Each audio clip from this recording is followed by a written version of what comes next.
The Simpsons go to an amusement park, but Abe keeps complaining the whole time. Eventually, everyone leaves Abe behind to go watch a show. That's when Abe meets a young man who's fascinated by his stories, especially the one about how Abe once rode sharks with his war buddies and saved everyone. He even has photos to prove it. The young man introduces himself as Matthew, a newspaper writer, and says he wants to learn more about Abe. The next day, Ned tells Homer that Abe made the newspaper. Homer can't believe Abe's stories are actually true, and the other seniors at the retirement home are all shocked. Abe then starts telling another story about how he once worked as a shoeshine boy, which let him meet lots of people from classic Hollywood movies. One of his clients was even Clark. Homer complains about why Abe never told him any of this before, but it turns out Homer never remembered it anyway. He even regularly wiped his own memories.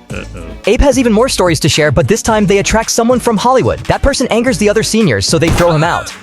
Homer comes to visit Abe, only to be mocked by him. Father and son argue again, and Homer leaves heartbroken. Even when Marge tries to comfort Homer, she only makes things worse. Homer even goes to interview Mr. Burns, but ends up getting kicked out. Still, he submits the interview anyway. That's when he notices Matthew's office. Homer snoops through Matthew's files and discovers Matthew plans to kill Abe just to win an award. By that time, Abe and Matthew are already on a train. Homer tries to chase after them, but fails. Abe doesn't notice Homer at all outside the window.